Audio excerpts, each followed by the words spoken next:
Prices at the grocery store are still painfully high, rent continues to rise, credit card balances are climbing, and layoffs are quietly returning to the headlines. Yet officials and major news outlets keep repeating that the U.S. economy is strong. This contradiction leaves many Americans confused and uneasy. So the real question is not just whether the U.S. audience is heading for a recession, but whether millions of people are already living in recession-like conditions without the economy officially being labeled as one. To understand what may be coming next, we need to look beyond surface-level statistics and examine how economic pressure is building underneath the headlines. A recession is commonly defined as 2 consecutive quarters of negative GDP growth. But that technical definition rarely captures how people actually experience economic downturns. For everyday Americans, a recession feels like falling behind on bills, shrinking savings, reduced job security, and the constant stress of choosing between necessities. Right now, many of those conditions already exist. Even though inflation has slowed compared to its peak, prices remain far higher than they were just a few years ago, and wages have not kept up in a meaningful way. This gap between income and expenses is one of the first signs that an economy is under strain. One of the most important factors driving this pressure is high interest rates. The Federal Reserve raised rates aggressively to fight inflation. And while that strategy worked in slowing price growth, it came with serious side effects. Borrowing has become expensive across the board. Mortgages now carry much higher monthly payments, car loans are harder to afford, and credit card interest rates are crushing households that rely on debt to survive. When people stop borrowing, they stop spending as freely. And when businesses see demand slow, they delay hiring, expansion, and investment. This slowdown doesn't happen overnight, but it steadily drains momentum from the economy. Another warning sign that economists closely monitor is the yield curve inversion, which occurs when short-term interest rates are higher than long-term rates. Historically, this has been one of the most reliable predictors of a recession, and it has been flashing red for an extended period. While it doesn't predict the exact timing, it signals that investors expect future economic weakness. Combined with slowing economic growth, this indicator suggests that the risk of a downturn has not disappeared, even if official data appears stable for now. Perhaps the clearest evidence of economic stress can be seen in the behavior of American consumers.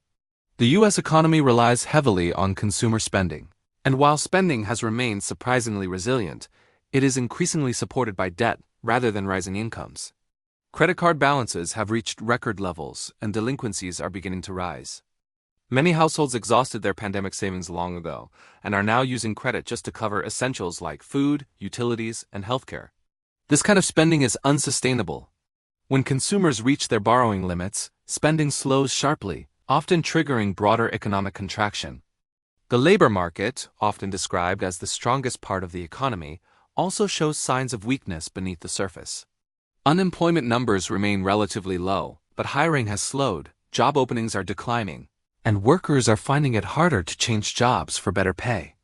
Many people are working part-time or holding multiple jobs to maintain their standard of living. At the same time, layoffs in sectors like technology, media, and finance suggest that companies are preparing for slower growth ahead.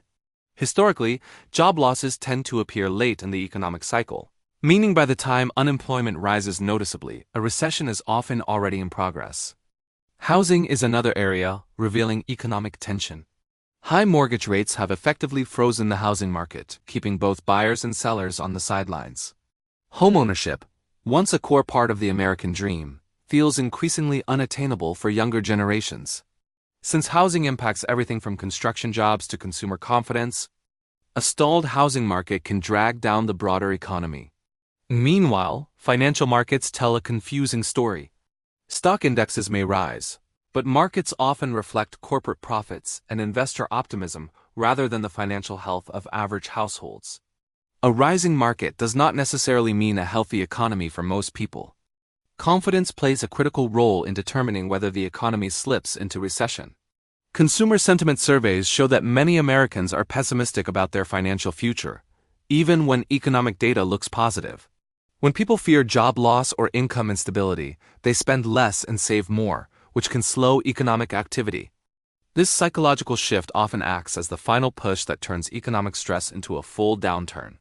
So, is the U.S. heading for a recession, or will it achieve a soft landing? The answer likely lies somewhere in between. This economic cycle is different from past crises, like 2008 or 2020. Instead of a sudden collapse, the US may face a slow, uneven downturn where economic pain is spread over time and affects certain groups more than others. For many Americans, the economy already feels like a recession, even if the data hasn't officially declared one. Whether the situation worsens will depend on interest rates, consumer resilience, job stability, and confidence in the months ahead. What is clear is that the warning signs are real, and understanding them now may be the key to navigating what comes next.